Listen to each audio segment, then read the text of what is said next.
తెలంగాణ తెలుగుదేశానికి తెరాసకు పొత్తు వార్తలు. మొన్నటికి మొన్న బయటకొచ్చిన కొత్త పలుకే ఇది. ఇక నిన్నే చంద్రబాబు తన తెలంగాణ నేతల సమావేశంలో పరోక్షంగా ఇచ్చిన ఇండికేషన్స్ కూడా ఇవేనంటూ ఒక ఆంగ్ల పత్రిక కథనం. దాయాదులు కలిస్తే తప్పేంటంటూ క్వశ్చన్ చేస్తున్న వాళ్ళు లేకపోలేదు. తెలుగుదేశం హైదరాబాద్ పార్టీ ఆఫీస్కు తాళాలేసుకునే టైం వచ్చేసిందంటూ అందరూ అనుకుంటున్న వేళలో ఈ కొత్త పరిణామం ఒక ట్విస్ట్. రాజకీయాల్లో శాశ్వత మిత్రులు శత్రువులు ఇద్దరూ ఉండరు. ఆనాడే చంద్రబాబు కేసీఆర్కు తన మంత్రివర్గంలో చోటు కల్పించుంటే ఇవాళ రాజకీయ పరిస్థితులు వేరేగా ఉండేవి.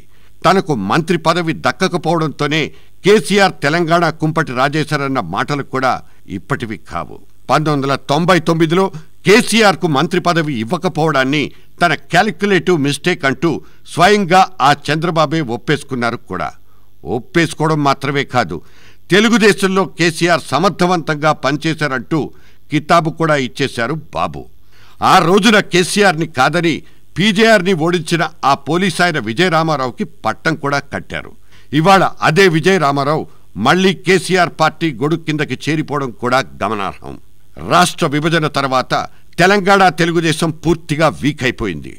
పార్టీ సీనియర్లంతా ఒకళ్ళ తర్వాత ఇంకొకళ్ళు తెరాస పంచన చేరి మంత్రులుగా కూడా మారిపోయిన బ్యాక్ డ్రాప్లు. ఖచ్చితంగా తెలుగుదేశం పార్టీ వైఫల్యమే ఇది. చివరికి ఆ ఒకే ఒక్కడుగా ముద్రపడ్డ రేవంత్ రెడ్డి కూడా కాంగ్రెస్ కండువా కప్పేసుకున్నారు. ఇక అక్కడ మిగిలిన వాళ్లలో మోత్కుపల్లి నరసింహులు కూడా తనకు దక్కాల్సిన గవర్నర్ గిరి మీద ఆశలు వదిలేసుకుని ఈ తెలుగుదేశాన్ని ఆ తెరాసలో కలిపేయమంటూ బాబుగారికి ఉచిత సలహా కూడా ఇచ్చేశారు. ఈ సలహా బాబుతో పాటు చాలా మందిలో అరికాలి మంట నెత్తికెక్కించింది.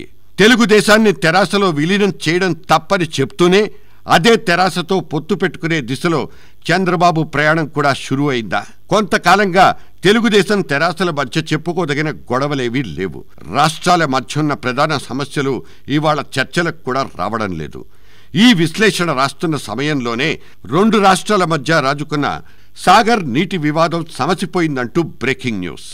ఈ పార్టీల మధ్య పొత్తులు ఎలా ఉన్నా వివాదాలు సద్దుమణగడం మాత్రం ఒక శుభ పరిణామం. సమస్యలకు తాత్కాలిక విరామాలు ప్రకటించుకోవడం కంటే ఆ సమస్యల పరిష్కారాలకు శాశ్వత ప్రాతిపదికన ఫుల్ స్టాప్ పెట్టుకోవడమే ప్రధానం. రాజకీయంగా తెలుగుదేశం బీజేపీల మధ్య రాజుకున్న చిచ్చు, పెరుగుతున్న గ్యాప్, దాంతోపాటు అటు కాంగ్రెస్ ఇటు బీజేపీ రెండు పార్టీలు ఆంధ్రప్రదేశ్కు అన్యాయం చేశాయన్న భావన తెలుగుదేశానిది.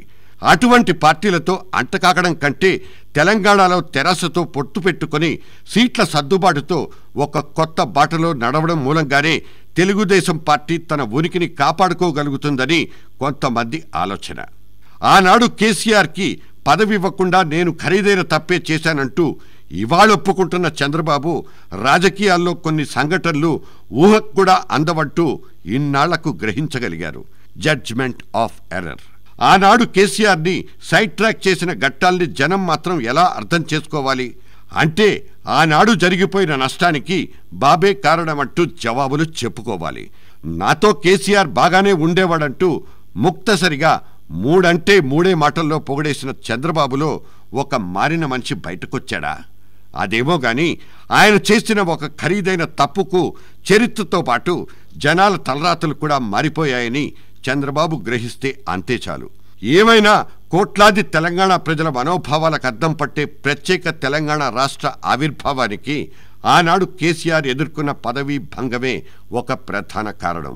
కేసీఆర్ 12 ఏళ్ల అవిశ్రాంత పోరాటానికి ఆనాడు చంద్రబాబు కేసీఆర్లో రేపిన అశాంతే కారణం. చంద్రబాబు క్యాలిక్యులేటివ్ మిస్టేక్ లేదా జడ్జ్మెంటల్ ఎర్రర్ థియరీ ఇప్పుడు ఆయన నోటి నుంచే బయటపడటం నాలాంటి జర్నలిస్టులకు ఒక గొప్ప రిలీఫ్. తన 40 ఏళ్ల రాజకీయ చరిత్రలో కేసీఆర్ కూడా ఒక చాప్టర్ ఉందంటూ ఆయన ఒప్పుకున్నా ఒప్పుకోకపోయినా ఇవాళ ఒరిగేదేమీ లేదు. జనం మాత్రం దాన్నెప్పుడో ఒప్పేసుకున్నారు. ఇవాళ అదే చంద్రబాబు మళ్లీ కేసీఆర్తో తెలంగాణలో జతకట్టి ఒక ఉమ్మడి వేదిక నుంచి పోటీ చేస్తామంటే ఏమనుకోవాలి? ఏమనుకుంటాం? రాజకీయాల్లో శాశ్వత శత్రువులు శాశ్వత మిత్రులు ఎవ్వరూ ఉండరన్న మాట నిజమనుకుంటాం అంతే. ఇంతకు కేసీఆర్ ఈ పొత్తుకు సిద్ధమా? Let the calendar role.